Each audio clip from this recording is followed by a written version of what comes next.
Okay, great. So first question, I'm going to invite Bev to ask a question. Thank you. Hi. Hi. So one of the things that I have felt, I don't know, a calling for or drawn to is the idea of, or not the idea of, this experience of being more embodied in waking up, being more in the body. It's as if I've been having the siren call of this for a long time, of like, I need to go deeper in. I need to go deeper in. And when I get my little toe into those waters, it's like, sinking deeper into my body and into the physical realm. And then from there, awareness feels like everything's alive. Mhm. And it's like made of love. Mhm. And so I'm wondering, do you have any comments on that? That kind of direction and feeling like that going deeper in is important. Maybe I'm creating some stumbling block for myself with that, or any practices that you would suggest. And maybe I'm full of it. So I'm open to that too. So. Okay, great. Well, first of all, you're not full of it. I will invite, I can resonate with what you're saying for sure. I'll invite Alma to answer or have any comments if she does. Otherwise, I can also start. I have a brief comment. I think in my experience, when that starts to happen, there's usually, and it feels like it's not complete, like you're saying, you want to go deeper into your body. I think there's usually like some physical sensation that's being avoided, like a very particular physical sensation that has traditionally felt like you and maybe still feels like you. So I would look for that sensation. For me, that's usually been somewhere in the center of the body. And to be able to just sit with that sensation can be, at first, like the most terrifying thing in the world. So to go towards that sensation, I think can be helpful. Thank you. I think that's a great answer. I'll piggyback off of that is what I feel like she's pointing to here is that there can still be, even in as we move into deeper stages of realization and so forth, there can be this conjugate experience between what the mind is saying and what the realization itself is doing. Your overall description of how this is going for you and the tendency and intention to go inward is right on the money, actually. I'd like to put it in terms of what Adyashanti says, the first stage of realization is up and out, the second is down and in. And that's a very important, it's just part of the process. You have to go down and in. But what does that actually mean? It can mean different things at different times. What Alma just pointed to is true. And that is the mind can still be playing the game of, what do I do? What's my practice? How do I go deeper? Is this right? Is this wrong? There can be some doubt in there. But what's interesting is that even that level of mental activity, if you really tune into it or feel into it, often what it is, it's still holding back a little bit. It's actually trying to do the opposite of what it thinks it's trying to do. And what Alma's pointing to is actually a very intimate place. She's pointing to something that requires subtle attunement to the very subtle eye sense. And what's interesting is, and the reason she said it can be terrifying, and it may or may not be for you at any given time, but it definitely can be. And this, what makes that surprising is that why would we be terrified to go into the core of what we are, right? Because the first stage of awakening feels like letting go into what we are. It feels wonderful. The I am sense, right? I am everything. Because the second part, what happens, or what's required for you to go there, is you have to go down through very deeply rooted and heavily guarded identity structures. I'll just call it shame for purposes here. You will find a place, probably. Again, hold this lightly. Everyone's experience is different, but Alma and I have talked about this so much, and I've talked to with other people that it's pretty consistent. You'll find at some point, very deeply inside, really close to the most fundamental identity structure, that we often have tied in the sense that something's wrong with me directly to the sense that I'm anything at all. Like the shame gets so intertwined with the identity sense. And I personally, after years and years, actually remembered when I was a child, I remember forming that sense. I remember forming, like making almost a cognitive recognition that, oh, there's something wrong with me. At almost the same time, I realized there was a me at all. And I could say different things about this, but I won't unpack this too much. I'll just say that what I think the reason that behind that is that as soon as there's a sense of a me apart from anything or everything, or even has the potential to be apart from, it's always going to feel incomplete. And so it always has the potential to get shame wrapped around it. Now, of course, when we start building more mature and adult ego structures, they become extremely complex. And then there's a story of shame, and then there's all kinds of stuff. But when you really get down to that core, that it can feel like you don't want to go there. You can feel ambivalence around this. Like you want to go there, but you don't. Something doesn't want to go there, and yet you know it's where you need to go. Yeah.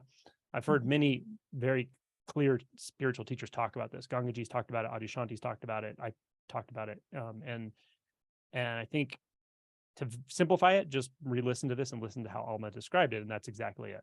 And it often is, it's somewhere in the center. I think this is probably where the idea of chakras come from. So that'd be my advice, is to go venture in there, see what comes up, see if there's something, a sentinel emotion trying to prevent you from going there, or if you can just drop in, that's fine too. You don't have to find resistance, but don't be surprised if you do. Well, I've done a lot of that kind of work. So I know the territory, and I would have to say shame is like the most difficult, of all of them, of the stuff that I have bumped up against. So absolutely. I know there's more there. It feels though like it's like an unending. I mean, I've been at it for decades, not just, an unending pool of that kind of stuff, It's actually not. And I know there's something unending about this whole process. I'm not going to say realization stops or anything like or that you're finally done. I'm not going to say that, but there is a finite end, and to certain experiences of self, let's just say. And it will feel, when you're working in the emotion body, when you're working in the shadow, when you're working in desire and aversion, deeply rooted stuff, it does feel like God, I got to be done with this. How much more is there, but a lot of that, again, is the story the mind's telling. It's not about how much, it's about how deep. And this, with shame, you mentioned shame, I would specifically try to look at shame a different way, just a completely different way. Like, ask yourself, what actually is it? Can I meet shame so directly? Like, if I just came into this world out of nothing, with no story, no history, and I want to know what shame actually is. Love it. Find out. Like, just get as close as you can and find out what it is, how it sees the world, and then actually see if there's something beneath it, something even more fundamental than shame. Shame feels extremely personal, but it's connected to something that's actually quite impersonal. And that's exactly what both of us were just pointing to. So just work with that. Will do. Great question.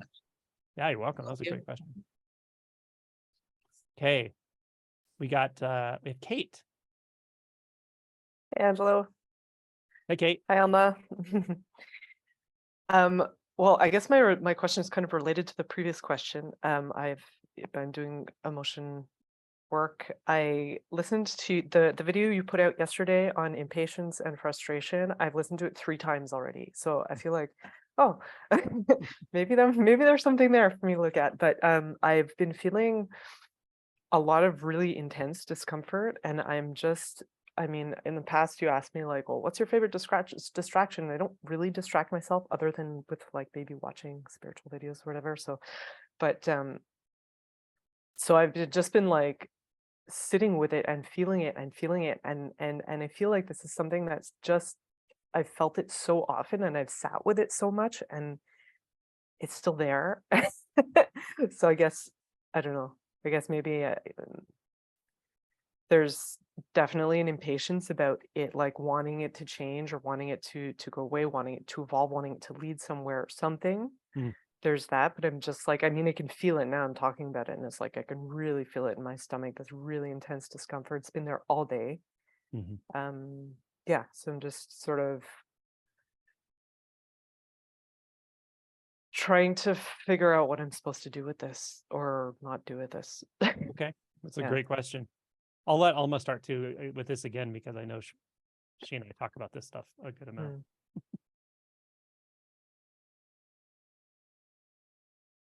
I'll actually let you start. Okay, sure. I'm gonna say it after. Okay, yeah. So this is very, very closely related to the previous question, actually, energetically and the space we're working in.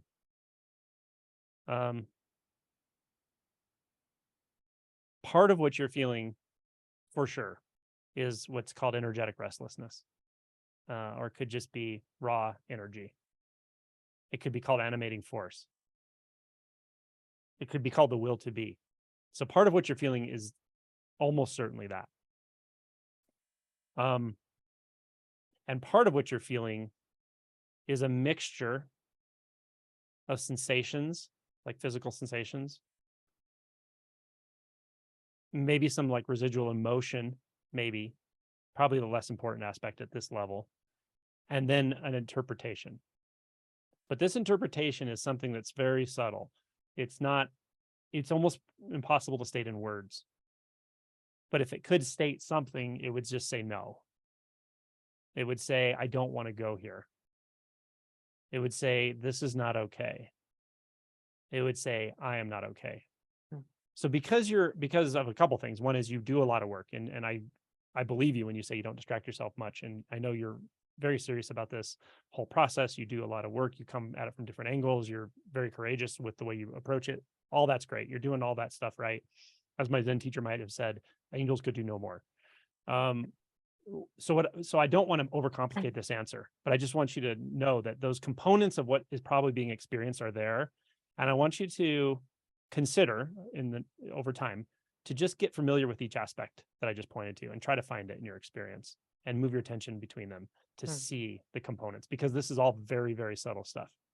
But there's still a composite experience going on. Composite meaning you haven't clearly seen all the aspects of it in individuation in a granular way, let's say. Right. Granular is like my new favorite word. I don't even know why people say that now, but it kind of works for certain things. Okay, that's my answer. So energetic restlessness, Mhm. the sensation, and the interpretation. Yeah, the sensation, and there may be a residual emotion there. Right. And then there's an interpretation that has the Right. quality of what I described. Okay. That's my advice. And so just consider that those are actually there, because I'm pretty sure there's probably components of all of them. Yeah. And just see if you can find each one individually and see, do they have different qualities in one sense? Do they have different needs? Do they have any needs? So Yeah, no, that's helpful because I've been kind of just feeling it as like this mass of discomfort, and it just feels like there's nowhere to go from here. Yeah, I called it a ball of frozen soup. When I was in Sesshin, and I'd sit there for 7 days with a ball of frozen soup. There's a lot of clarity, and yet there was just a contracted energy. I didn't know what it was or how to approach it, but it was undeniable. And yet can't really find it either. It's kind of strange that way. Okay, cool. Yeah. Thanks. Sure. I have a comment to add. So I will say, I think to the one that's trying to see through this, that's trying to figure it out, because if you've been at this for a long time, and talking from my own experience, there's this sense of the one that's attaining clarity, that's figuring these things out. And I think with this type of emotion work, what's revealed tends to be very unsurprising, and not unsurprising, undramatic. Like there's no bells and whistles, it's very quiet. And so I think that one that's trying to get that relief or that insight tends to be humbled and disappointed, and it just kind of drops off to the point where you just don't really care if that's there or not, because there's really nothing to remove. That's a great answer. That really matches kind of where I'm pointing, and why I said I didn't want to overcomplicate this.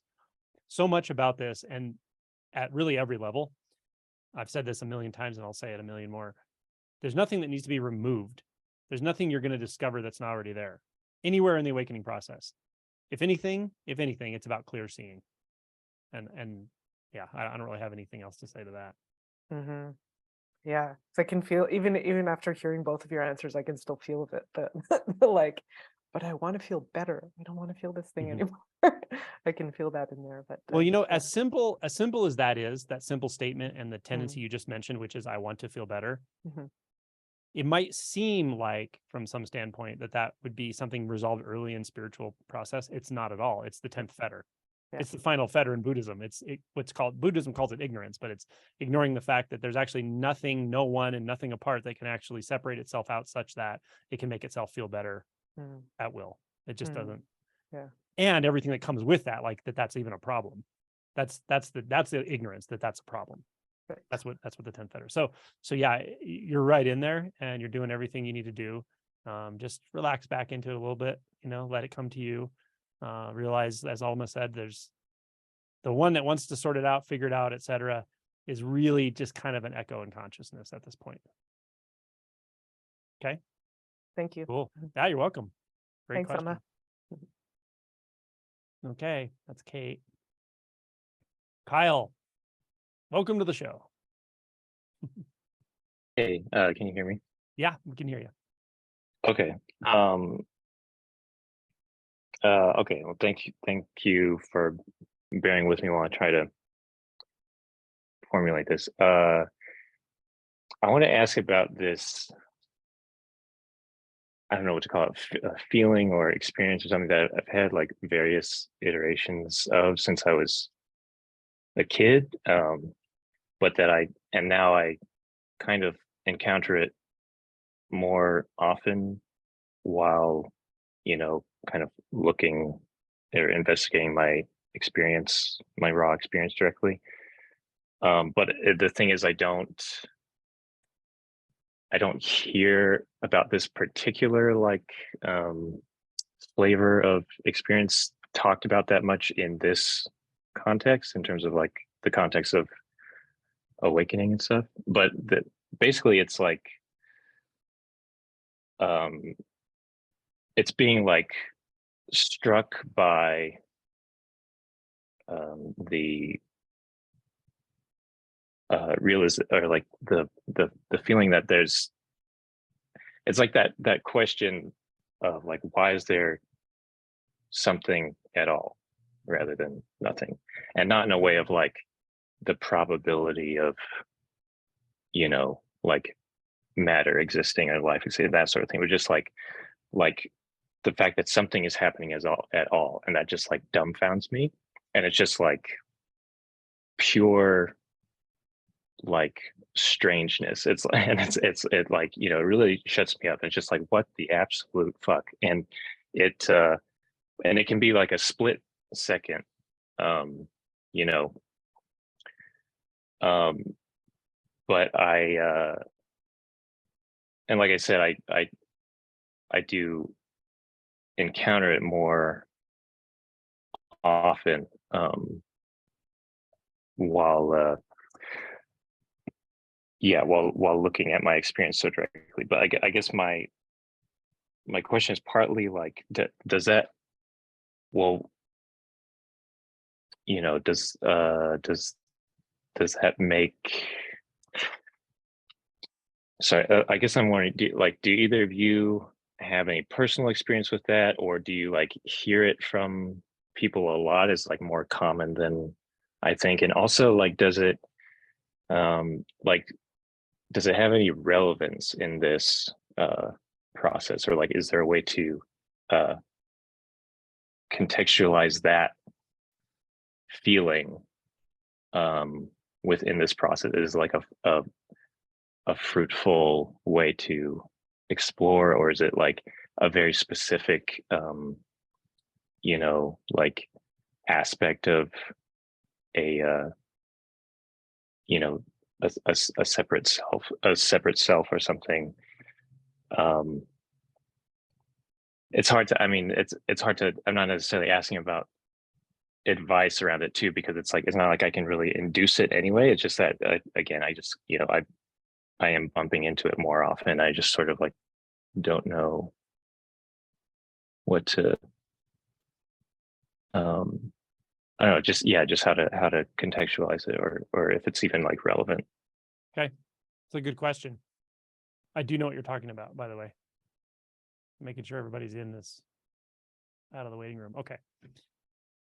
Did you have an answer, Alma, or should I start? I have 3 things to say about that. One,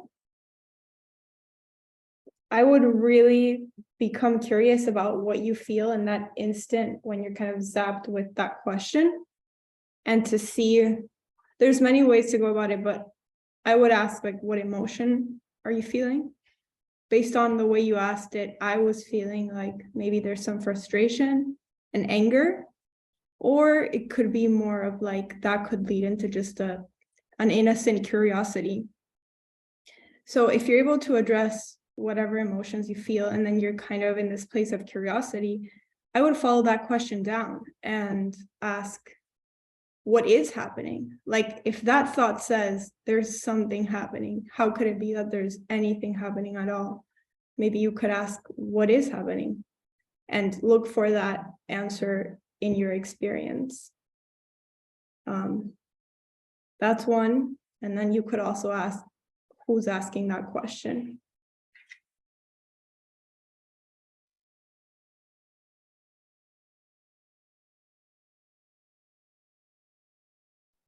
Okay, those are great pointers.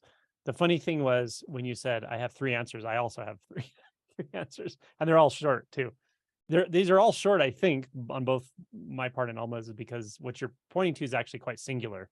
I do think, to answer part of your question, I do think it probably does relate to some important deep insight, but it's also keeping you up here a little bit, or maybe not just a little bit sometimes.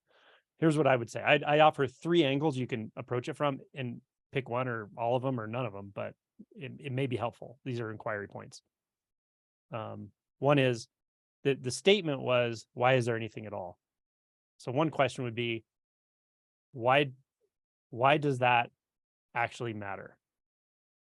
What do you think getting the answer to that question will give you? So does it matter, or does it matter? Right? That's one question. And just look at where that goes. Look at where it takes you. Look at other associated beliefs. Just dig in. The other question you can ask yourself when the instinct comes that says, I want to know or need to know, why is there anything at all? The next question is, what assumption are you making right there? That there is anything at all. You're making an assumption. You're looking at it from a view already. This is deep stage realization kind of stuff, but it can really release fixations at deep stages. So that may or may not be valuable to you, because I don't want it to lead you into a mental thing like oh, it's nihilism, or making making a conceptual framework about the world or reality. That's not at all what I'm pointing to. I'm pointing to where it leads you experientially when you ask that question. And the third question is this just one single thought? Because sometimes the mind's only thing it can do to get your attention is to tell you, you have to make a decision about this. You have to figure this one thing out. And it comes up with some conundrum that's impossible to solve or something. And it has a feel to it. It has like, oh, I feel, and this is pointing to what Alma was saying. I think it's more of an emotion thing. Like you feel it, like, if I could just, you don't look closely enough to see that the thought behind it is, if I could just resolve this, then I could move on or something. Do you need to resolve it? Do you need to move on? So just ask yourself, like, is this actually just one thought and there's a flavor to it because I believe it? I'm believing it. It's like, to put it in a really silly, dramatic way, the ego's holding a gun to your head going, make a decision now. You have to make a decision now. But the nature of that ego and the gun and all of it is just one thought. You don't have to make a decision now. There's who is even referring to that, right? So again, pointing to Alma's questions. So I would look at it from those angles and take it into experience, direct experience, and see if something doesn't shift or loosen up. One additional thing I'll add, you said this question kind of comes out of the blue, at least that's what I understood. And it seems to be very charged when it comes up. So maybe I would try, just as Angelo said, that the mind tends to the ego picks one thing and then kind of hyper focuses on that thing. And it feels like that's the one thing to solve. Maybe try consciously, voluntarily asking yourself that question at a moment when you're at peace, you're not triggered, and that question is like very far from your awareness. Like you could call it in and see if it has that same charge to it. I like it. That's a really good answer. It's like road testing it to see, does it matter as much as it feels like it matters when it feels like it matters? Look at it in a different set of circumstances and see. Yeah. All right. Thank you. It's strange. It's like the I mean, it's hard to describe because like even like putting it in the form of a question is like, it's like the best I could do to like I'm like trying to describe a very visceral feeling and like put it into words and like try and like name what that, like if it were in the form of a question, or like, you know, if I had to put words on it. But it's like this kind of but it's not necessarily a mind first experience. It's kind of, it's almost like this kind of vertigo of like, oh, holy shit, like this. It's like I exist. You know? Yeah, I know exactly what you mean. I think I do. I feel confident I know what you're actually referring to. Yeah. And that's why I started by saying, I think you are talking about a sort of very deeply rooted energetic fixation, an insight in terms of realization. I think that's what you're referring to. But it's very easy for us, because we have that very deep instinct and deep insight, to overlook that all delusion is structured in consciousness. All delusion is structured in mind and thought, and you can often find it that way. Yeah. So that's why I wanted to point that out, that, yeah, you might be able to just go right into direct experience and see that there's no way to formulate this into a question. You could say it's the fundamental existential crisis or fear or question. And yet, that if there's anything fixating about it at all, which I assume there is because you asked about it, right? I always make the assumption when someone asks that there's some charge around it, right? Then you often can address it at multiple levels. You can sometimes address it directly in the energetic sense. Often it's in the emotion body and through inquiry, where emotion and belief come in contact. That's usually where the money is, even with very deep stage realization, even with the I am sense, even with all of it. So I think I do get what you're pointing to, and I could feel into it for sure. And it's a very subtle place, but it's an important place. And yet I think, I think I tried to gauge those questions to that as well. So give it a shot, spend some time with it, be patient. This isn't like a single thought you can like just totally make disappear. But if you approach it from those different angles, it might loosen up, or it might just stop altogether. You might be surprised. Okay. Yeah. Thank you both so much. You're welcome. Can I add one more thing to that? I can totally relate to that. And it wasn't too long ago that I was in that place again. And it feels like, just when you asked it, I could feel the emotional side of it. So just addressing the emotional side of it, I think it's something that we just have to go through. Like for me, it was like, I'll share a very personal thing, like watching videos, seeing pictures of when I was really, really young and like a newborn, and just thinking like, why was I born? Why am I in this body? It made no sense. And then when that question came up, I felt angry, very angry, and like anguished. And if I allowed myself to just go right through that, it went to like a place of grief, of like just letting go of that attachment to being human, I guess. So it's so important, this. I see this reasonably often, and there's certain setups of the mind that set people up for this, but I see this reasonably often where you do have deep insight. You know that what's there, what needs to be addressed, is not something of the mind, not even something of the emotion or the person. So it's easy to overlook that. It just doesn't even feel like the same territory. But the more, I guess, you work through the things through the emotion body, you realize, yeah, this is absolutely impersonal, but what it is that eclipses the vastness is something that feels quite personal often. So something simple like an emotion. Like the analogy I'm coming up with is like the moon could move in front of the Andromeda galaxy. And even though the moon's this tiny piece of dust compared to the trillions of stars in the Andromeda galaxy, it can eclipse the entire galaxy. That's kind of how this is sometimes with deep stage realization, where one little thought fixation or belief or emotional fixation, if not seen clearly, will continue to just cause two things. One is lack of clarity at the deeper insights, like non-dual insights, all that. And also instability, meaning it tends to come and go and you feel like you're chasing something, you don't know where it is and that kind of thing. So you're in a good place for sure. I would just look in a very nuanced way. That was what we were describing. Cool. Okay. Something you said reminded me of a funny thing a professor said when I was in an undergrad philosophy class. He said, he goes, do you ever notice that people don't ever ask the big questions like, what is the meaning of life? What is this all about? Like when you're having absolute pleasure, like if you're having sex with somebody, it's not like, he's like, could you imagine me coming in with a microphone, this like philosophy professor, and be like, hey guys, what do you think the meaning of life really is? He's like, you don't care. So when things are, and it's kind of what Alma was saying, when things are at peace, see, it's a good place to test and see like, does that actually matter to me at all? Or, that's sometimes when you just see it from a completely different light and you're like, oh, okay. So anyway, we have our nod.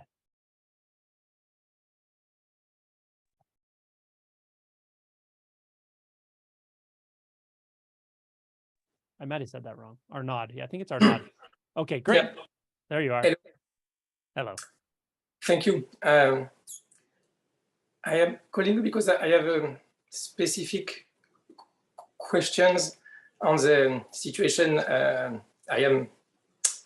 found myself in. I started self-inquiry this year in January after finding your interview with the dog.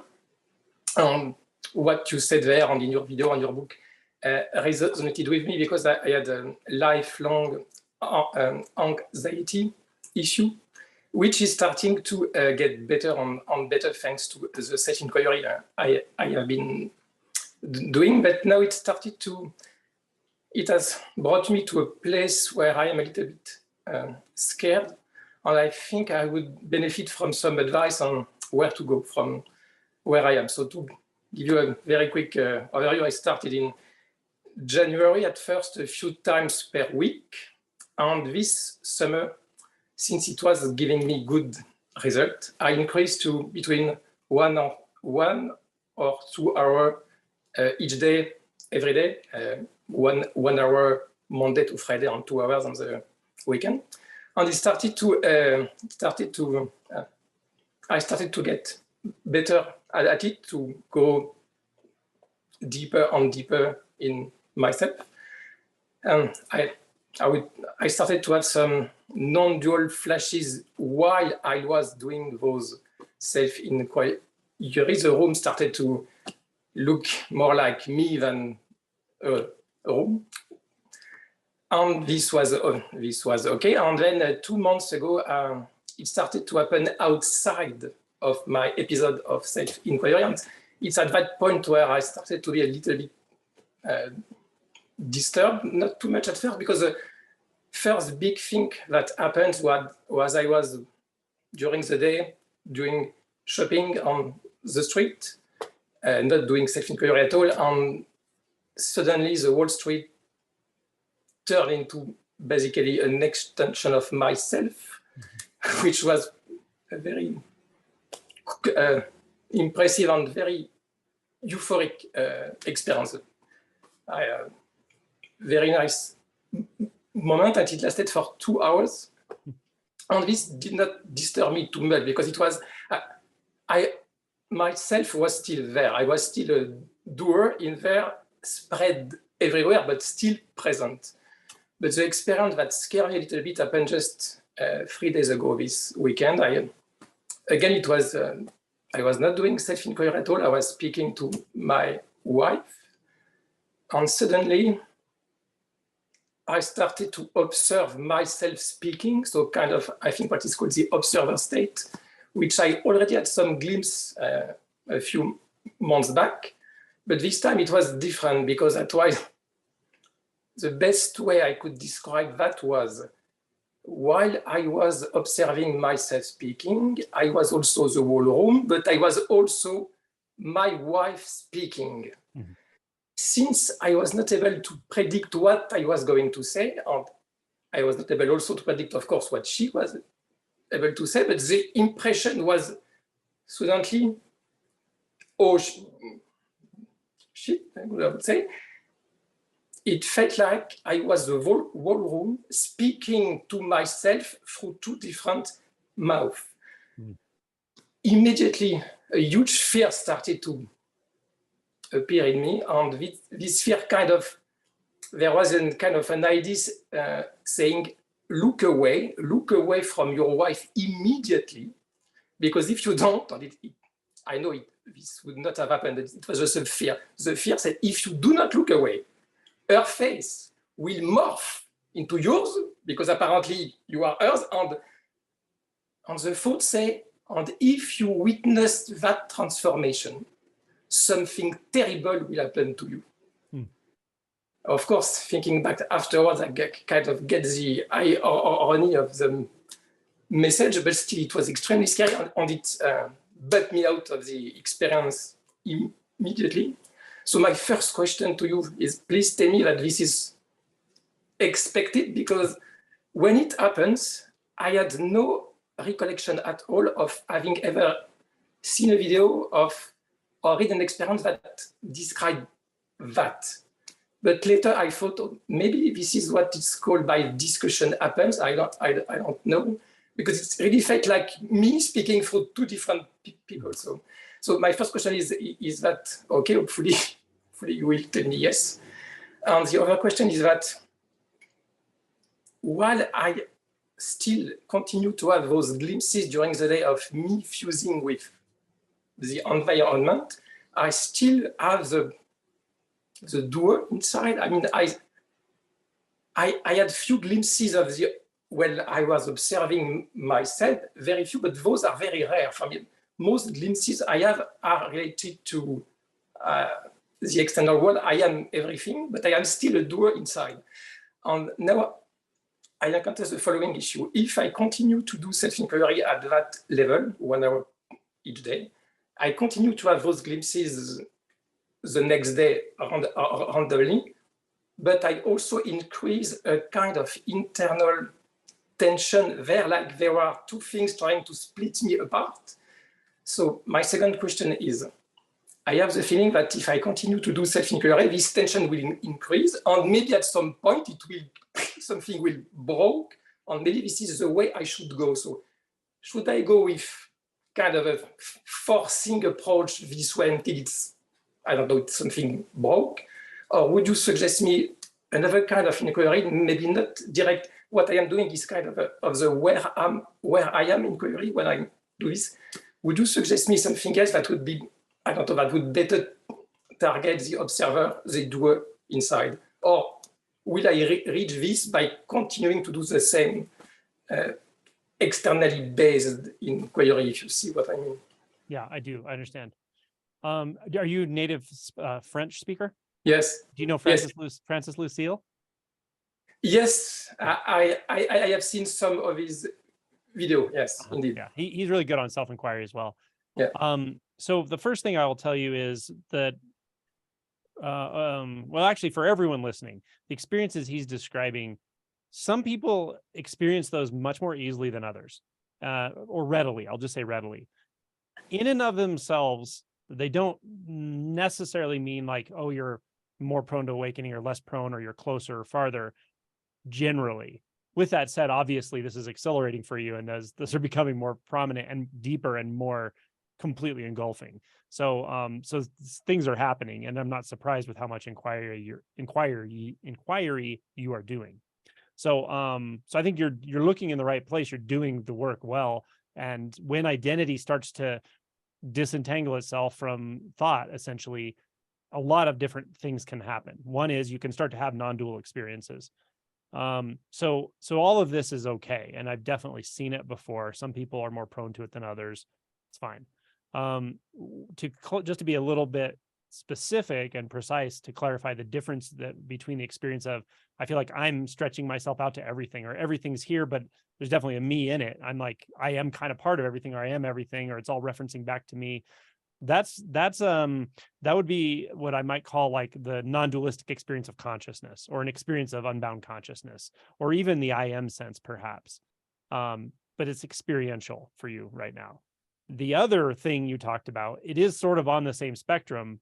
It's a quote unquote deeper, but that's non-duality. That the non-dual experience properly, the self disappears into the environment. There's just the environment. So you've probably heard me say it, and yet it's so striking that when it happens, you can't even refer it. You're like, what in the hell is this? But it's the environment functioning, environment doing, environment talking, walking, being in two places at once. I'm that object and this object. I'm just as much this object as that object. And there are no objects. There's just this self-responsive functioning experience of, oh, I don't even know what, right? And there's no individual in it. It's just doing what it does. And it's in one sense, it's incredibly expansive. In another sense, it's very intimate. So it's like going inward and outward simultaneously, right? Now that is more of actual non-dual. Again, not better or worse. It doesn't really matter. But the key distinction that you noticed was the sense of you being there as a center of experience, or as the experience in an I sense, and not. And that can make all the difference in the world as far as the way the brain interprets it, and thought, and the fear response and stuff. So that's just to explain to you what I think you're referring to. And I'm pretty confident of it. I've seen it many times. Now the next part is what to do with it or do about it. Really, there's nothing to do with or about it. Just know, as I always say, you're going to, oh, I'm sorry, guys. Let me fix that.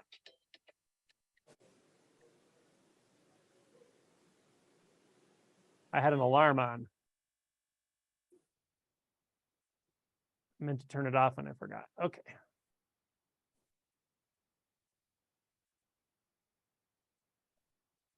So yeah, what to do about it is a different thing. And essentially, there's nothing specific you have to do about it.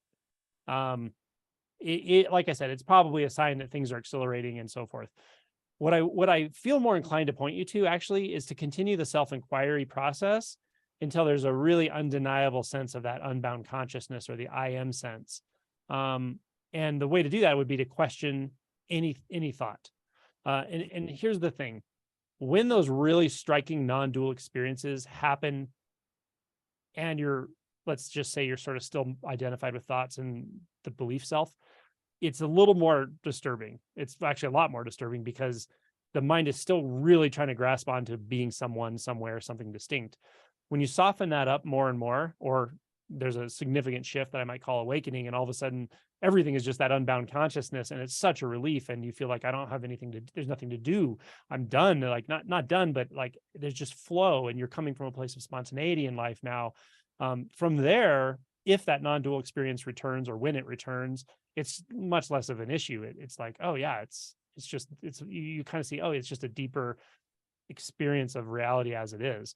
So I would still encourage you to actually come back to the basics and learn to just really steep yourself in that I am sense, the pure sense of being that may or may not have to be called I am, but it doesn't necessarily have a center, but it does have a sense of being, it has a sense of I, a sense of just the expanse of consciousness in which everything you've ever known has happened. You seem like you know what I'm talking about, and that's great. So you can use self-inquiry until it just sort of melts into that. Like I don't know, like the stick of butter suddenly becomes the liquid, something like that. And not worry too much about those non-dual experiences. They may come back, and they will come back, and they may be intermittent for a while. You may not even see it for a couple of years, but at some point, the realization does actually go there until it's like non-dualistic. But first things first, once you're established in that experience of consciousness, it's so much easier and more natural, actually. So that's my inclination. And yeah, and take things easy, do a lot of grounding type stuff. physical contact with the earth, do, yoga practices or energetic practices that focus attention into the body and stay centered. You don't seem like a dissociating type person. So that's good. If somebody starts experiencing these sorts of things and they dissociate, it can be really not a good thing, because they'll just not disappear, but they'll go into an avoidant internal space and freak themselves out. You seem pretty okay with it, and that's fine. And you're doing fine. So that's my advice. I don't know if Alma has anything else to add. Well, when I was listening to your story, I was really fascinated by what you said, how clearly you articulated that fear thought. And it made me wonder, like, how aware were you in that moment that was just a thought?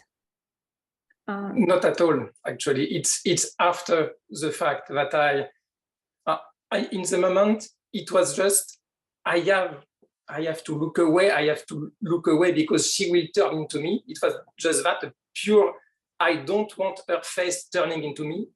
But right after, I realized that the fear was saying, because if you witness it, something terrible will happen to you. This I realized only after. And it's kind of down on me. Like, what kind of terrible thing my mind was saying coming maybe for example. But no, it was pure fear on the moment. So I've had thoughts like that a lot throughout my life. And I think that's like, if we personify it, that's like the one demon of fear that you're going to come up against again and again and again. And the more maybe you could almost expect it to come up. I think the challenge there is to see it as just words in the moment, and to almost like talk back to it. Like, I don't know, like if it threatens you with that, like, okay, what horrible thing is going to happen? What's the worst that could happen? Thank you. I think if it happens again, I think I may be a little bit more prepared the next time. Yeah.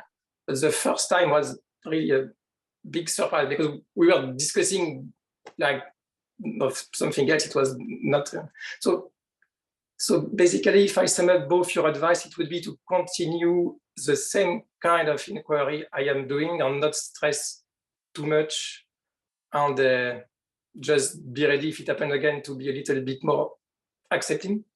Mm-hmm.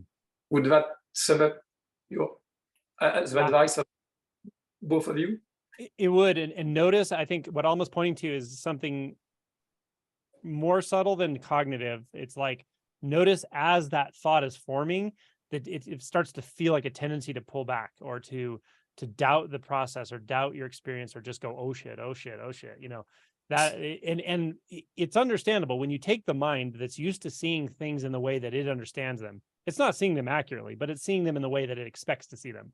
Solid, dualistic, in time, thoughts make sense. And you put it in someone else in front of me. You take it and you pluck it out of that and put it in a different dimension where the rules of physics don't apply. It's going to come up with some weird thoughts. It's just going to.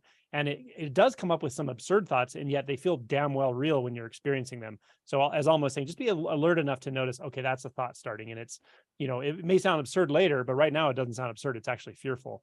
I'll give you an example of one time with Alma. This is years ago, but after she had awakening. And I remember at one point you were starting to experience like non-doership, the sense that there's no agency. And I remember very clearly, she said, I'm sitting in a chair and I'm terrified and I'm not gonna be able to get out of this chair ever. How will I get out of the chair? Right. And so that's a crazy, absurd thought. Like the typical person wouldn't even understand why that would be scary. And yet you can get into experiences that are so different than you're used to, that to the mind, that's actually scary. Right. And it's something like that. Actually, I had that kind of experience recently where I was going to go into the bedroom and I was not able to. I thought if I go there, I won't be me. If I reach the bedroom, I had to immediately sit down and recollect something because I was shaking a little bit. Yeah. Mm. Thank you for your repeats. It will be very. Thanks for your answers in that story. That's pretty wild. So you're hitting it hard, man, and that's great. Good for you. You look like you're doing okay with it all, but it can be a steep path sometimes when you really catch yourself on fire with this self-inquiry. It's steeper than I would have thought. Yeah. Yeah. Yep. Thank you. Okay. So your hand is down. Now we have Kyle.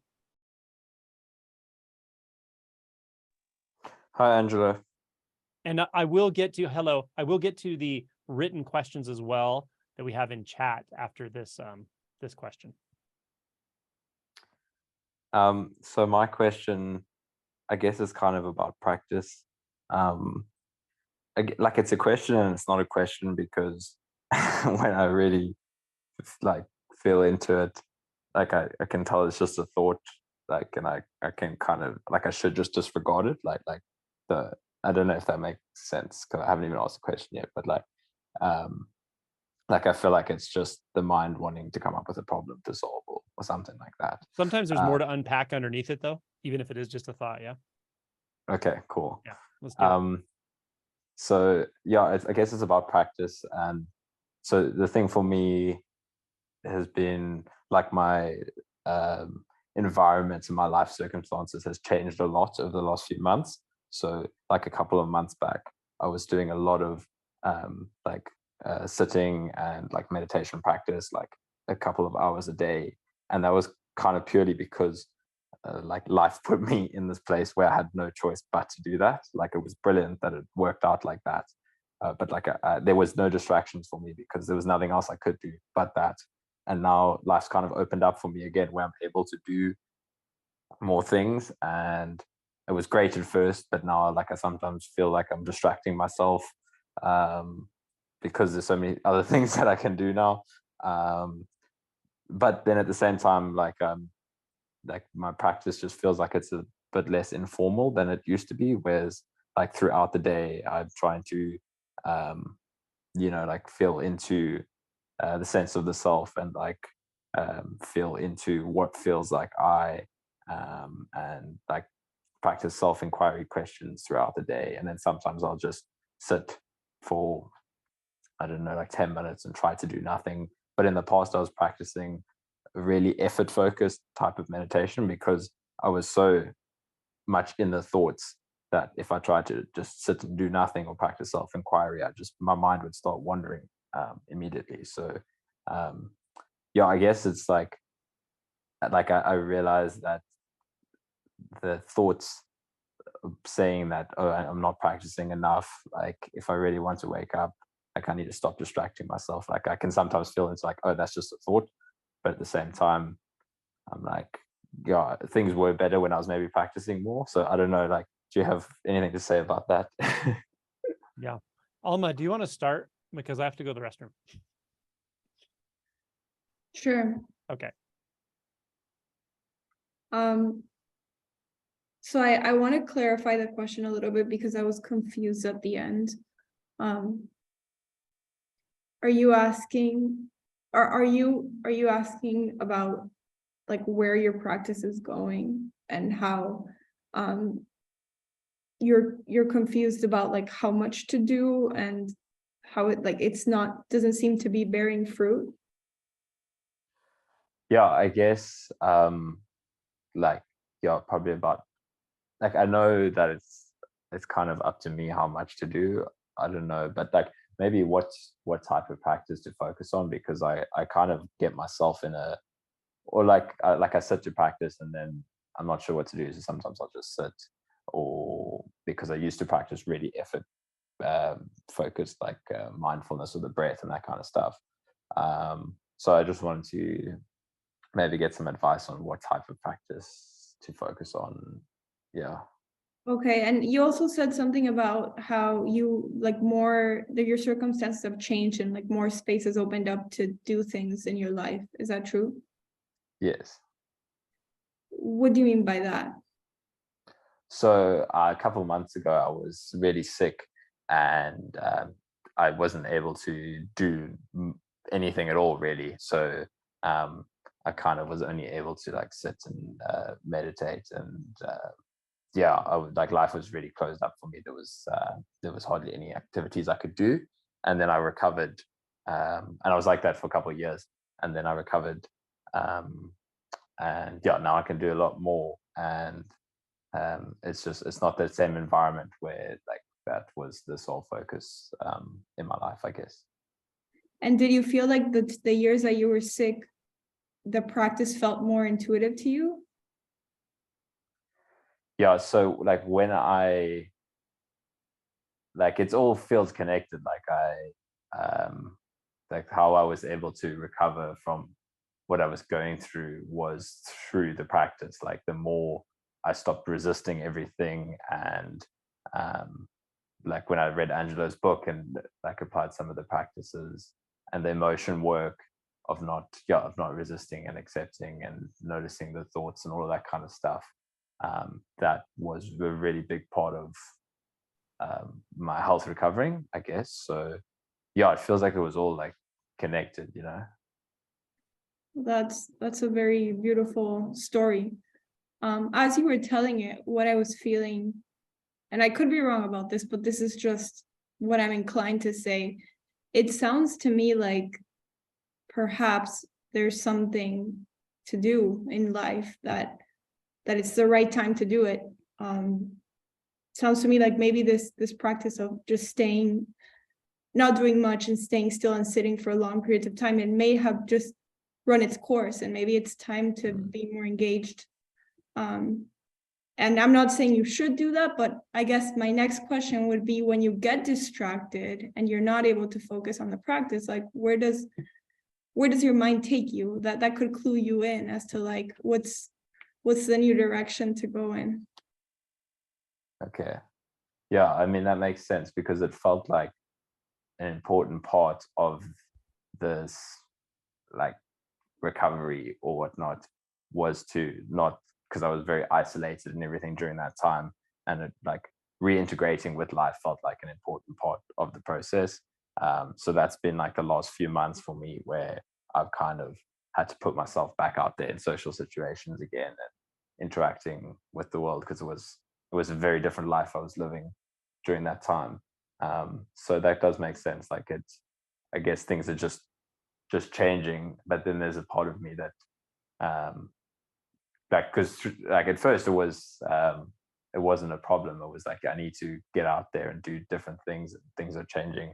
But then it sometimes feel like I'm drifting too much away from the practice, because I was so focused on the practice then. So it's just a bit of a contrast, I guess. Yeah, so the one that was devoted to the practice, and that maybe feels like the one that healed themselves through the practice, is now being threatened, because now it's like, I think like the challenge is, how do you practice out there in the world? Like where are your resistances when you are engaging in social situations? How can you bring the inquiry to those conditions? Yeah, and I guess that's kind of what my practice has been. Like it's no longer just sitting and meditating for hours. It's more just trying to practice in daily life and feel into like do self-inquiry while I'm in situations. So I guess that's what I've been doing. So yeah, that's kind of what my practice is at the moment. And then sometimes I will sit, silently when I feel inclined to, and I think anywhere where the mind sort of found refuge, it takes a snapshot of that, and it like an inventory of that, and it says, okay, this is your safe place, this is where you're safe. And then as you move forward and the conditions of life naturally change, it will compare it and it will say like, oh, I'm losing that. I have to work hard to keep that homeostasis, because I found equilibrium there. I found safety there. I knew that I could go back there. And that's the one thing where I still feel like I'm in control, or, I have some will, or if I'm sick and like life has taken my physical functioning away from me, at least I can focus on this. And I know that I could apply will to this. So now it's like the tables turn and it's taking that away from you. And I think that's when fear will come up around that, because it feels like could make you feel kind of helpless. So maybe I would ask, what if I'm never able to meditate as much as I used to, like whatever your norm became, like what if I never have the capacity, like I just can't sit for 2 hours a day ever again. That's inaccessible to me. Could I live with that? Could I go on with that? Yeah.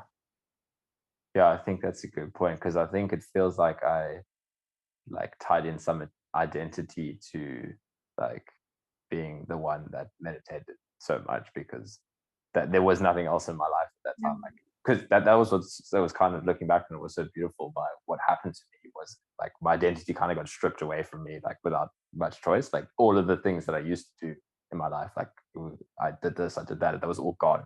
And then the meditation was such an important part for me. Like that was kind of, I was like forced into that little avenue, and it was such an important part for me that I feel like that's why it feels tied to it in a certain way, where it was like, it was so, at that time it was so important for me to do the practice when I felt like I needed to resist it. But yeah, now I think I need to let go of that. And that makes sense, because when I try to do letting go, like I just try to let go, like as a form of practice, is just try to let go of everything, and then let go of letting go, and like letting go of the practice and everything. So that kind of makes a lot of sense. Yeah, life is relentless. It will take everything from you. Absolutely everything. Yeah, it was good. I must keep letting go. You're comfortable with letting go, it sounds like, which is great, actually. It's just, yeah, as Alma says, life says, okay, you know how to let go on the cushion. Let's find out how we let go in dynamic situations and emotionally charged situations, etc. Right?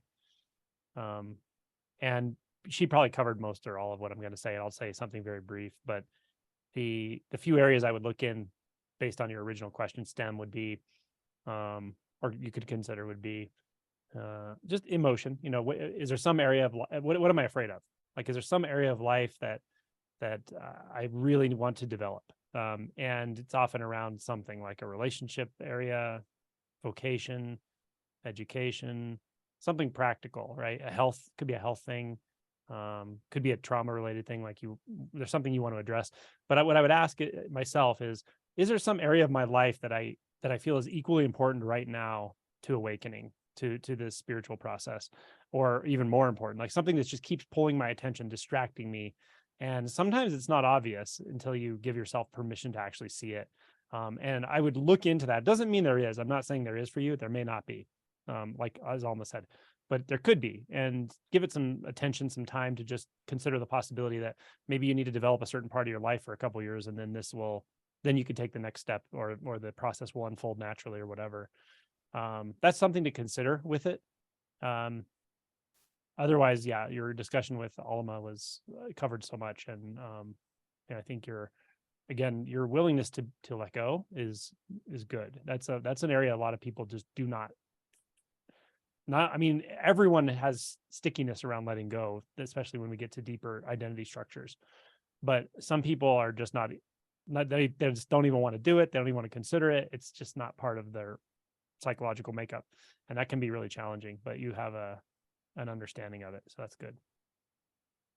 Okay, great, thank you. Yeah, and that feels relevant to what you said about maybe having to develop in a certain area. It may be. I've seen it in some people where it's like they're just completely obsessed with spirituality. They know all about it. They spend a lot of time doing it, but there's this one area of their life that's just kind of poking at them, and they're kind of avoidant of it or something. And they'll often say it. This may not be your case at all, but maybe there's just something that energetically or conditions based, the way things are flowing in life, it's more prudent to address that for a little while. It doesn't even mean that you have to put spirituality on the shelf either. The mind might think it means that, but it doesn't really. I mean, you can always do inquiry. You can always attune to presence. You can always ask, what am I feeling? That doesn't matter what you're doing, right? So I'm not saying it's an exclusion of spirituality, but it may need some more of your attention than you're willing to give based on habituation. And sometimes just opening yourself to it, it'll reveal itself, and you're like, oh, okay, this is what I need to address. Can I ask you a quick practical question? You can, for sure.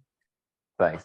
So one of the things I've been considering doing for quite a while, but I've been avoiding it, is trying to share what my experience of like my health journey and everything that I went through and all of that. But at the same time, and because there was like reading other people's experiences while I was going through that helped me a lot. So then while I was going through that, like I was like, if I recover, I want to do the same thing. But then after reading your book, I realized that a lot of that was like ego based, where it was like, oh, I want to put my story out there. I want to, like all of that kind of stuff.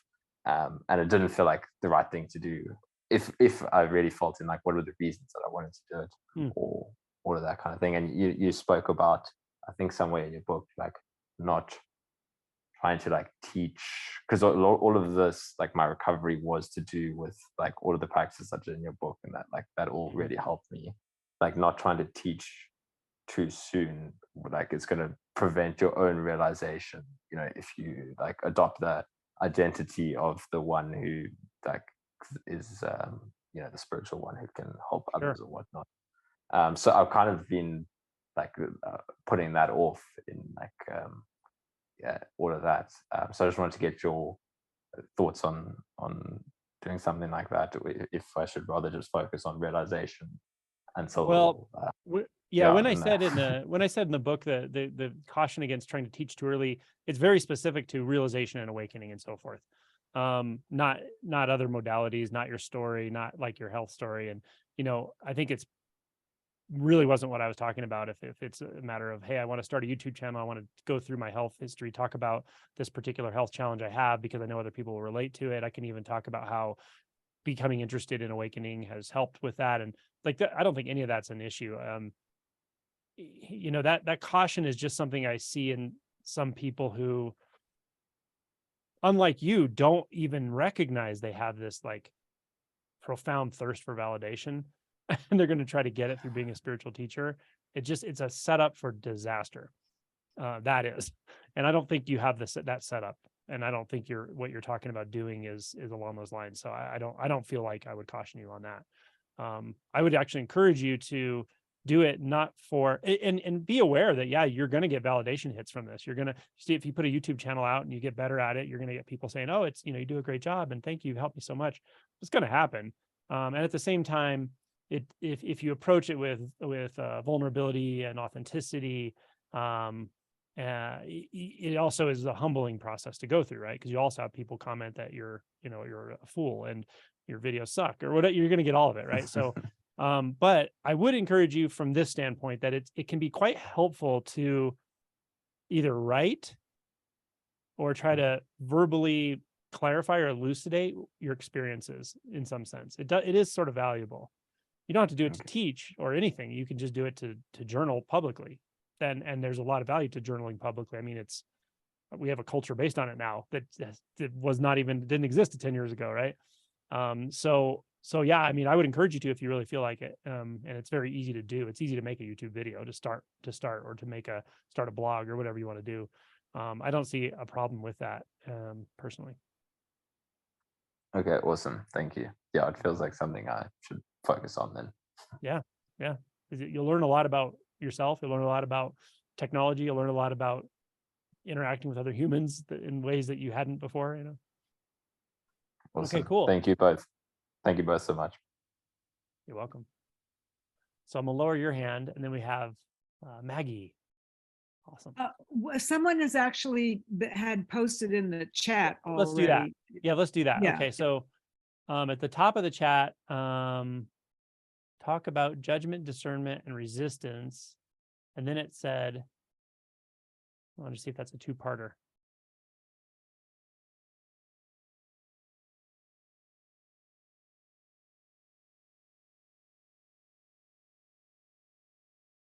Just trust one's intuition about judgment, discernment, and resistance.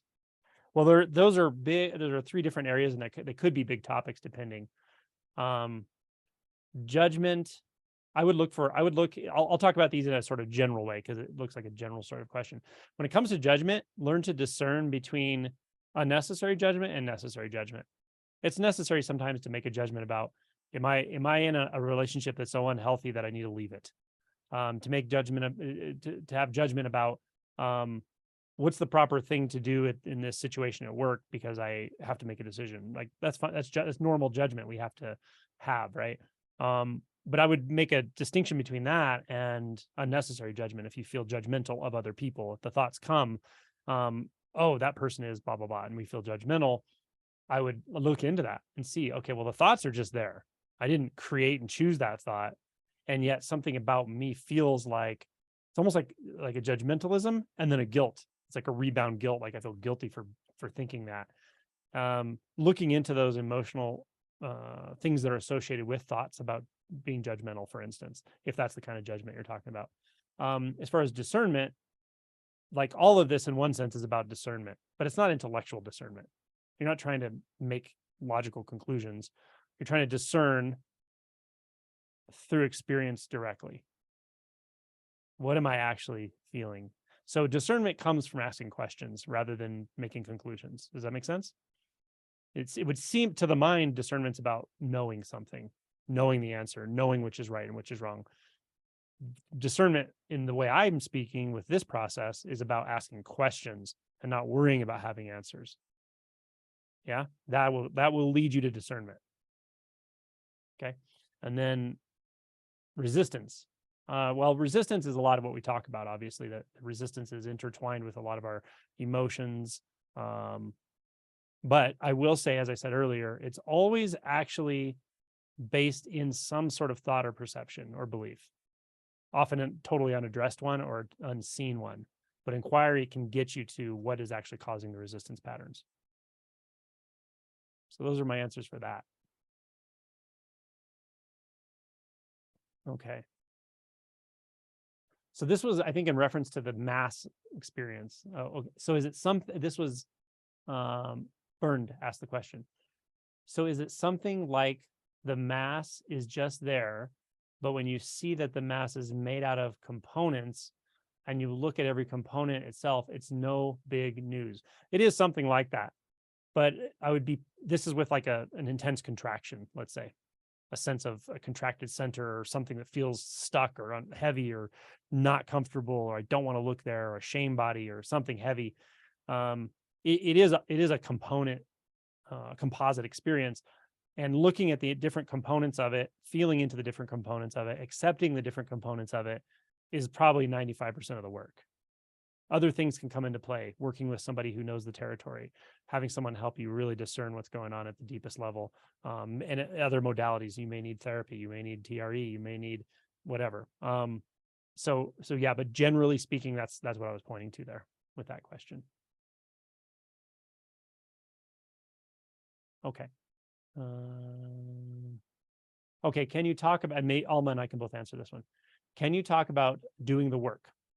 I love awakening stories, but inevitably I get wrapped up in the idea of spontaneously happening. I keep, quote unquote, shoulding all over myself and still resist a regimented practice. I really can't figure out if I'm resisting a consistent practice or if I just don't move or live with rigid practices naturally. Alma, you want to speak to that maybe? Yeah, I went through the same thing many times. I would say it sounds to me like you're calling yourself out. Like it sounds, just based on that question, like you don't move with rigid practices naturally. So maybe I would ask, like, what practices are you doing and where do you feel stuck in those specific practices? And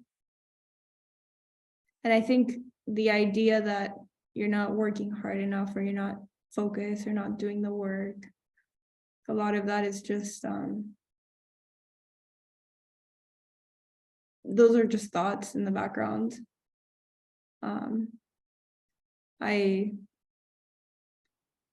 Maybe another question you could ask yourself is like, what do you think you would get if you did do those practices? Like, what do you believe about regimented practices? That if you just have enough discipline or work hard enough, that you'll have an awakening in, like, it's formulaic, like you'll have an awakening in predetermined period of time and it will be this way and that way and things will be easier. Because sometimes I think the non-rigid practices are more useful to navigate the sort of murky emotional waters that I think a lot of the regimented practices just don't address. And there is no formula for that. It's, I think, almost entirely intuitive. There's no,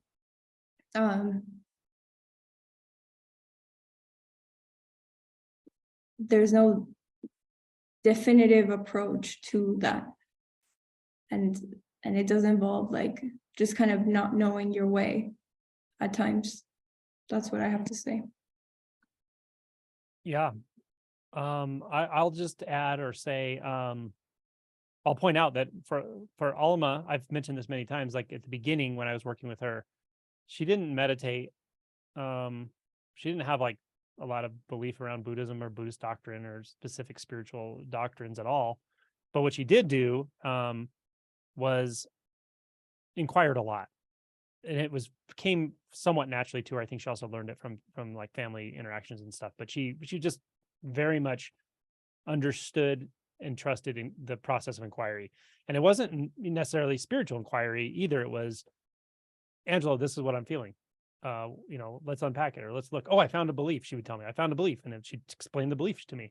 So she just was always inquiring into her own internal process. And really, that's it. But she did it a lot, and she did it all the time. And she engaged me in it. So that may not look like the typical spiritual practitioner to maybe a Zen Buddhist, but it damn well worked really well.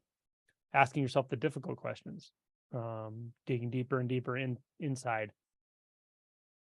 I will say, from what I remember, you were pretty much always willing to look where your intuition pointed, and that worked. So while I could say you were not regimented at all with meditation because you just didn't even do it, you were very serious about inquiry. You did it in an organic and natural way, and it worked.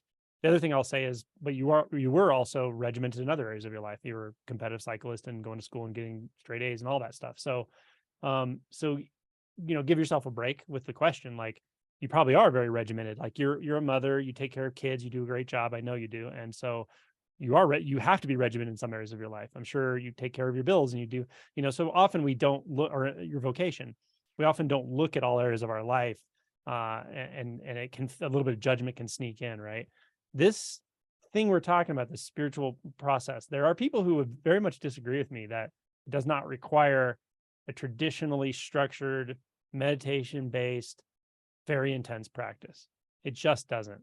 I'm sorry, but it doesn't. I've just seen too many people wake up, very deeply realized people. And I've also seen too many people who do regimented practices for years and years and years, and they don't wake up. So it helps to have a regimented practice. Sure. It helps to meditate. Absolutely. It helps to learn to cultivate samadhi practices. Sure, it does. But it's not equivalent to awakening. As I put in my videos, as I wrote in my book, the things that matter are the things I talk about all the time. Intention, willingness to surrender, willingness to feel uncomfortable, willingness to challenge your own beliefs, willingness to challenge your views, no matter how deeply rooted they are, and willingness to take this all the way and to keep going and keep letting go and keep feeling uncomfortable. You won't feel uncomfortable all the time, of course, but there will be times you will feel uncomfortable, and the mind will go, okay, this is as far as I want to go. That'll happen to everyone. It'll be like, okay, I'm good. I don't want to go any deeper than this. There's something down there is like just too scary. So I'm good. I'm comfortable. I'll live my life here. And you'll do it for 6 months, and then you'll just feel like, okay, no, I need to keep going. So trust your instincts, trust your own intuition. I know you well. You've come to every retreat I've had in the last year and a half or whatever. So I think I'm answering the right person. Yeah. So you are very regimented in certain ways. It's just not maybe the traditional way some people would expect a spiritual practitioner to be regimented. Cool. And then Maggie has been waiting so patiently. Oh, it's fine. I'm interested in the concept of authenticity, which you've used a lot. And I don't know whether it's more along the lines of like just being willing to accept where you are in your process, like not thinking you're farther beyond, or maybe that you are as far beyond as you are, because it's hard for me to imagine in my everyday life, if I were what I consider to be authentic, some of the results would be even worse than they are now. Because God would, if I were authentic, I would be telling a lot of people that they're assholes, and that's not for me to. I'm realizing it's not really for me to.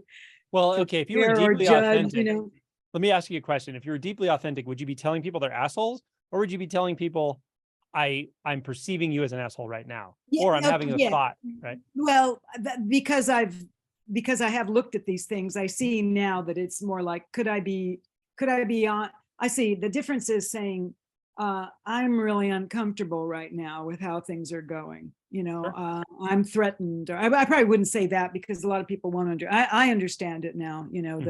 That whole sense of there's just a general sense of insecurity. It's underneath. It's not like all the time. I mean, I have a friend who said he'll never get on an airplane again because he doesn't want to die in a ball of diesel fuel. And I'm thinking, wow, come on. You could do that walking on the sidewalk near an airport. But anyway, the point is, I think I understand that. And that's interesting that you say that, because there's so many situations that I'm in where, man, I don't know how that'd fly either. That might go even worse. But I see what you're saying. It's really more about that. So if I'm in that situation, just a willingness to see and accept that I'm just uncomfortable. I mean, that's all, that's really what it boils down to, just like with the video that you made. And I knew that what that video that you made about the frustration, I mean, I think I put a post up there. I have a handle that's different from my name, but I got told that kind of thing decades ago in Zen stuff, just all kinds of things. Just be willing to go through it. But there had to be some shifts in that. The thing that you pointed out about saying, has it ever worked? That's a big one. I hadn't been willing to accept how few times, once in a while when I was teaching, it would feel like it worked because the frustration would lead me to do something that seemed like it paid off. But really, the truth was 95% of the time, even that didn't work. And then also I had to cultivate a worldview that accepted that however things were in this moment, no matter how bad they look, no matter how much other people are saying, this can never happen again, or this shouldn't be happening now, all the big things that go on in the news, that on some level, it does have to be okay as it is this second. That's just the truth of it. If it's not, it wouldn't be happening. That was a philosophy that I had to adopt. I don't know if it's true or not, but it's the only thing that made some of it allowable, that I could just go, okay, let me just deal with this as it is right now. But so that's a clarification. That helps. That's what you mean, really. Yeah, and so the reason I said it might not be completely obvious, but partially it is. But partially the reason I asked that question was, authenticity is not. We can actually convince ourselves that being authentic has something to do with literally saying something to someone. Yeah. But rather, it could just be, oh, I have a tendency to just I want to tell that guy he's an asshole. Okay, well, wait a minute. What's actually happening? Well, Yeah. there was a thought that said he's an asshole. There's something about his behavior that caused a reaction in me. But what's actually happening? Well, I have a physical experience. I have an emotion that feels like something like frustration, maybe judgment. Oh, there's judgment here. Okay. And then a thought says something that guy did was wrong. Have I ever done anything like that? And oh my God. Yeah. Oh my God, I did that the other day, didn't I? And all of a sudden you look at that guy and you're like, you feel like more like a more acceptance, like love. That's authenticity. Why couldn't that be authenticity? So to me, inquiry is authenticity as well. And just if you see clearly what's happening, you'll realize not only is he not an asshole, you're not an asshole.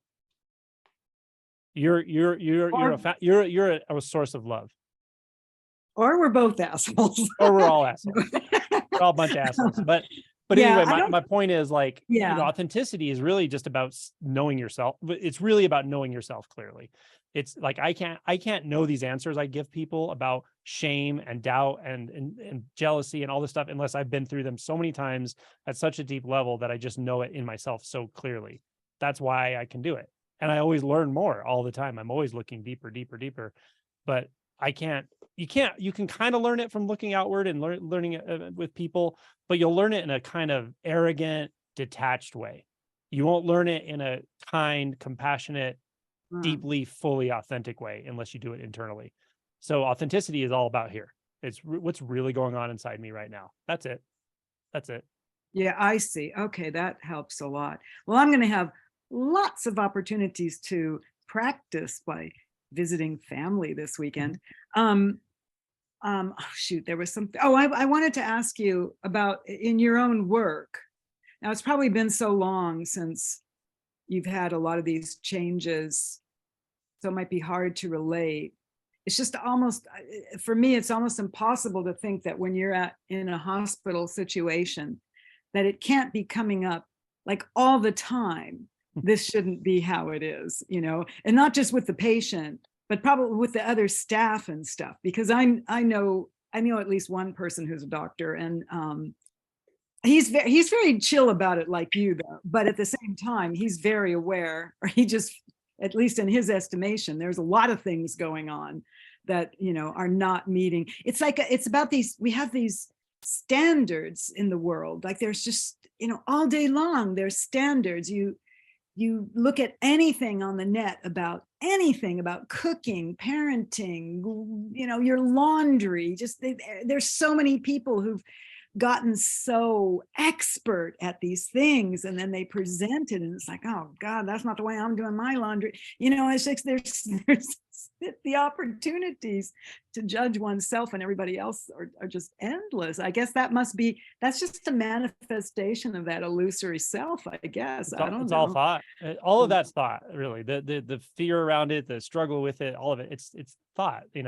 I'm not saying there's no world out there, but the way we see it is 99.9% clouded by thought and perception and fear and all that. One way you could say it is like all these things we get concerned about by when you get on the internet and the news and all this.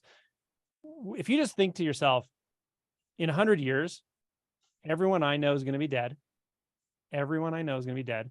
Everyone walking the face of the earth, almost without exception, is going to be dead. How much does this really matter? How I'm washing my laundry or how I'm parenting my child, right? Well, yes. Right. Okay. And then you kind of go, oh, so what can you pay attention to? This leads back to how you asked, like in the hospital, for instance. I can tell you the difference probably is, for me, things are just so singular now. So like everything gets so zoomed in experientially, like to the fields of the visual field. It's just so alive and so zoomed in. Like the mind isn't just going, oh yeah, wait, let me back out of that. Okay, what political stance do I have right now? Oh man, that person, he made me mad and I can't believe this is happening. It's not like that. It's just like, it's like wonder. It's just like, if you just zoom into what's happening in your senses enough, the whole thing takes care of itself. You start to see the infinite within the finite. You start to actually experience infinitude within finite experience and finite relativity. And it's deeply enjoyable. And you also know that it's also complete. It also takes care of everything. The best thing you can do for yourself and everyone around you, the greatest act of love you can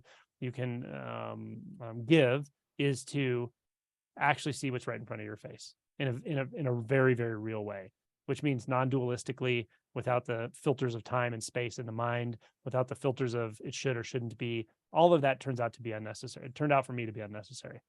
That doesn't mean you don't respond to your environment. It doesn't mean you might not send a donation to a political party if it just makes sense. You'll find all kinds of ways to interact with the world, but you won't have all the background thoughts and doubt and shame. And it's all tied into me.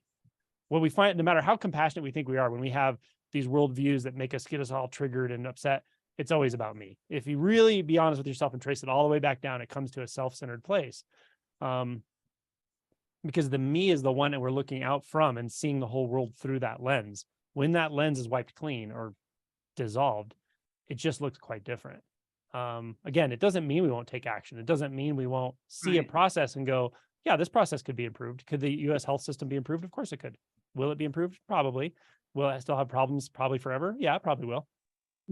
Does that make me feel triggered? Not at all.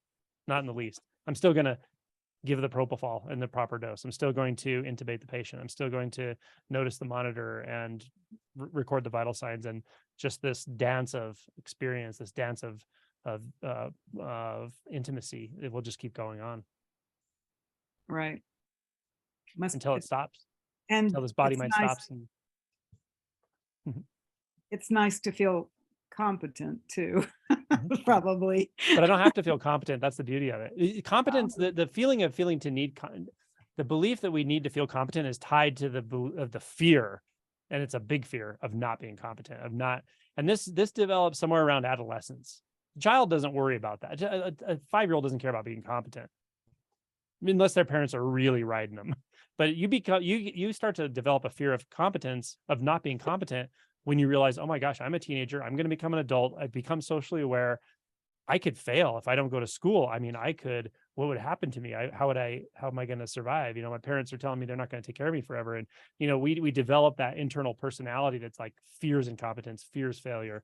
And that just becomes just one of our identities. But again, it's an identity, and it can be dissolved, and you can live life, function well without any fear of incompetence. Well, I'm counting on it, actually. Thank you. Sure. Alma may have something to add. I don't know. I have a short thing to add. That was a really good answer, and this is something that you and I, Angelo, have discussed endlessly. And I think it's quite surprising to see, and I'm still seeing it in my life, that we actually don't need that sense of competence. We don't need all those judgments. We don't need standards as they're reflected in the mind to function well. And actually, sometimes, like, without them, we function better. And I wouldn't even know what that means, because then better would have to be compared to something else. But I think it actually, like, saves a lot of energy. I think that's what it does. So then personally, I don't feel as burnt out or as tired that the next time I have to show up in that busy environment where there's a lot of stimulus and a lot of that mental energy. So it's still really difficult for me.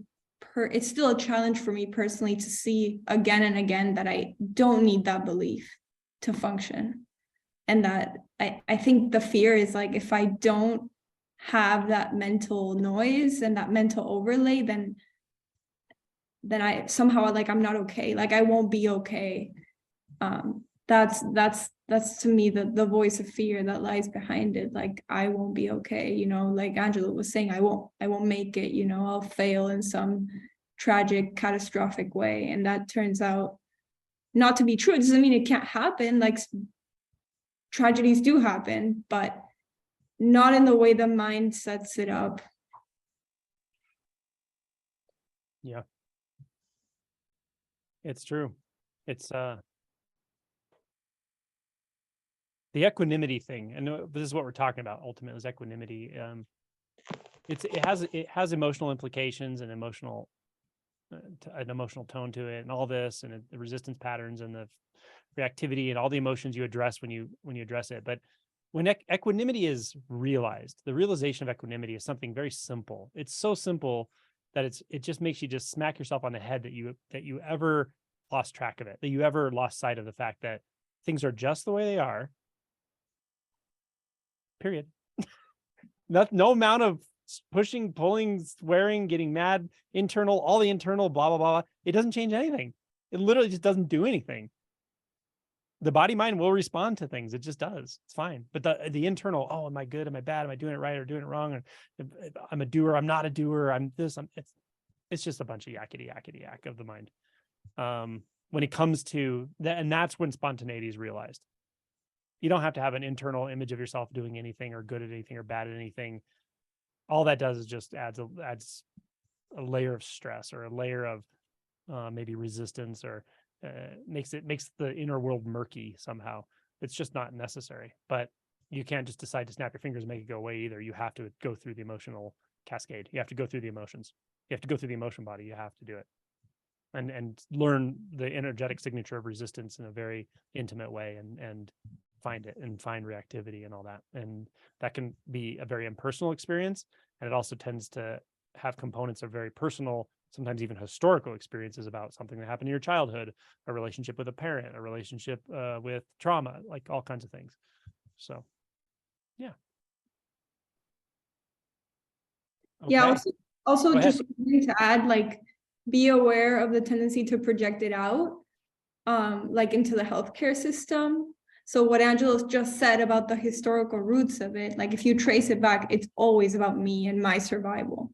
Like it's not really about the system or the people or everyone out there. It's really about me. So I think it's sneaky in that way how it projects.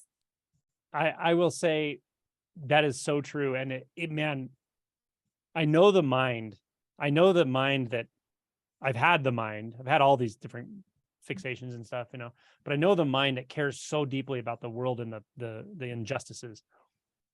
And all I can tell you is when it's triggering to you, it's always about you.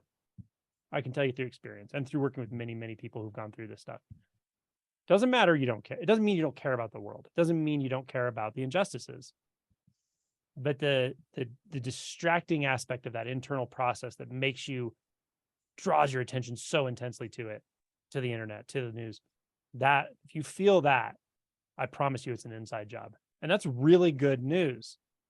It's really good news because you can address the inner world. You can't address the outer world. You can't snap your fingers and make all political leaders be non-selfish, altruistic, smart people. It's not going to happen. Yeah, it's not the world we live in, there are tragic things that go on in the world for sure. But when you feel solidified as a reaction body to that, I promise you it's something that you can address internally if you're willing to look inward. Okay, we have time for another question, and then I think we're going to wrap. Perfect timing. Afro. Hi, hi Angela. Hi Alma. I do love the videos that I've watched of the two of you, by the way. They've been all wonderful. So last week, Angela and I had an interaction. I asked you a question about how when I meditate, I found that, I ran into the neutral space very well when I meditate, but then when I take it to the outer life, it kind of becomes more blurred. Then I kind of looked more closely at my experience, and there I realized actually that's not very true, because it's much less about activities in daily life, and it's much more about this feeling breaking down when I'm around people. So when I'm alone, it's a lot, I was washing the radishes earlier and I was falling in love with the redness of the radishes, that kind of a thing. But then around people, it's much less attenuated. And I kind of reassociated at that point, thinking how much my social awareness has been kind of a factor in this process for me. I came so close to waking up like a few months ago, and the thought that helped me or stopped me was a thought about a friend who I like a situation that I had to address regarding a friend, and I didn't address it, or I hadn't addressed it yet. And then, so many of my kind of status preoccupations being kind of involved, my feeling that I can't be honest around people that I normally tell everything about myself, because they don't understand anything about this process, or they're sort of, they might be skeptical of it. This general feeling of how much kind of the social environment really has an implication on the way that I involve myself in this process. And ultimately this feeling that I also can't control anything about it. So even if I sort of forgo all of this social value that I normally like to extract, I still can't wake up. Like I can't control if I wake up or not. So yeah, I guess I'm just a little overwhelmed by having seen all this, and I figured I could share maybe.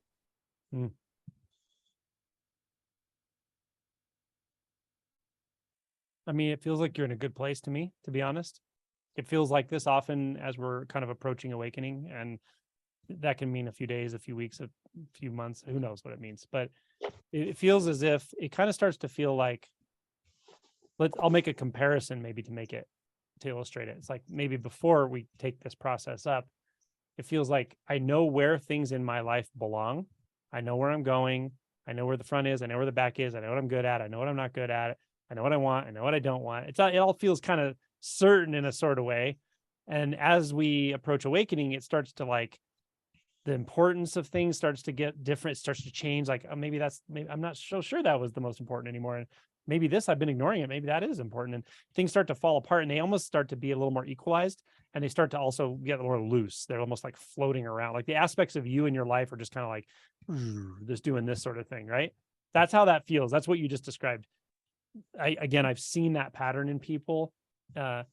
Anyone listening to this, don't look for this, because not everyone goes through it exactly like this, but I have definitely seen it. And I often just say, whatever you're doing, keep doing it. If it's just inquiry, go for it. Simple. There's nothing complex about this whole process. It's a natural process. The identity structure is loosening. Your components of what feels like you and what doesn't feel like you, and the world and life and what's important and what's not, they're starting to loosen up. They're starting to just kind of, maybe like grains of sand, they're just kind of like floating around a little bit. That's not a bad place to be at all. You can kind of ask, okay, well, if all that's changing, what isn't changing in my experience right this moment, right? That's a good place to look. It's so subtle and so simple and so already there, immediately available. Can't lose it. Can't find it. It's right there. Yeah. You know what it is. That's it. So just keep attuning to that, however you're doing it. That's my answer. Thanks. You're welcome. It was nice to see you again. Thanks, Angelo. Alma may have something to say as well.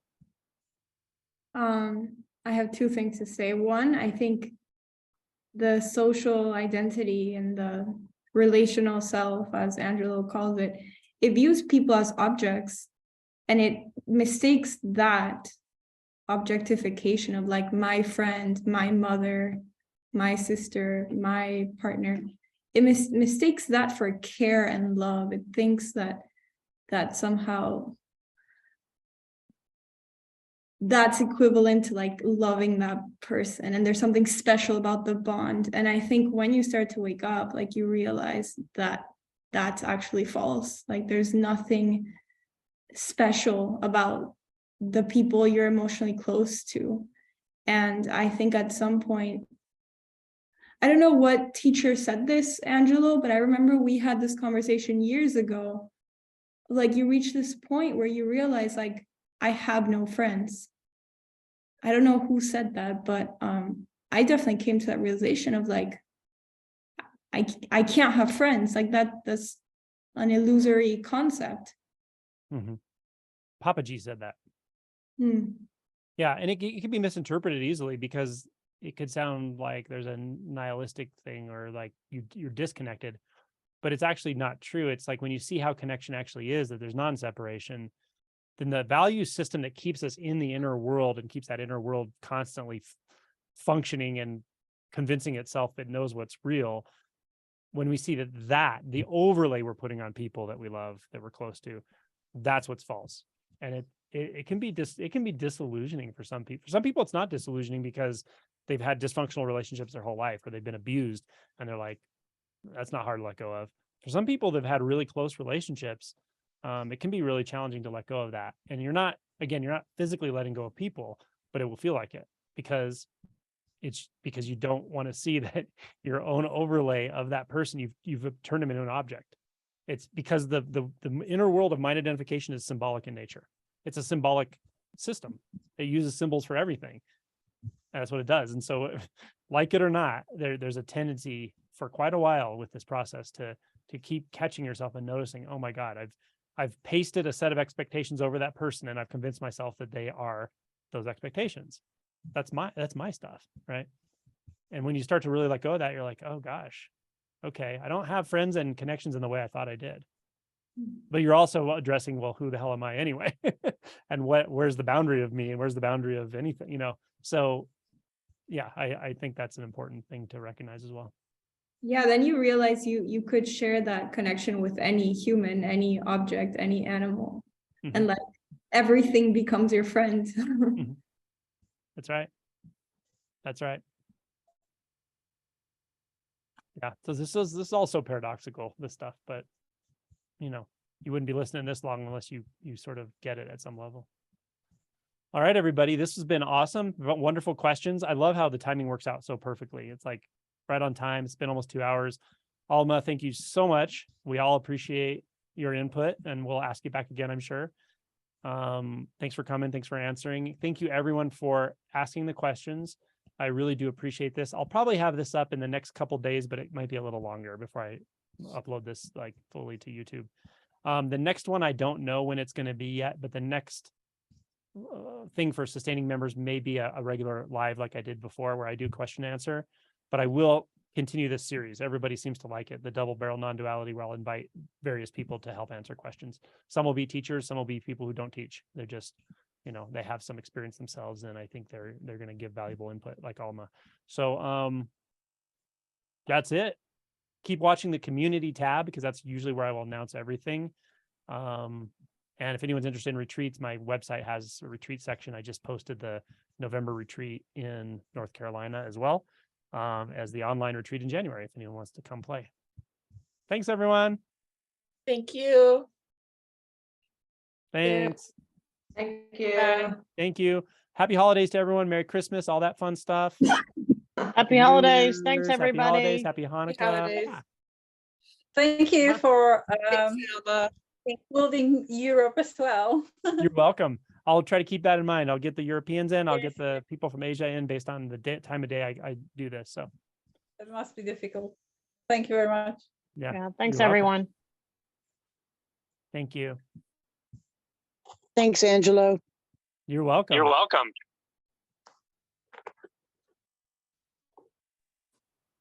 Thanks a lot. You're Goodbye. very welcome. Thanks for your questions. Goodbye.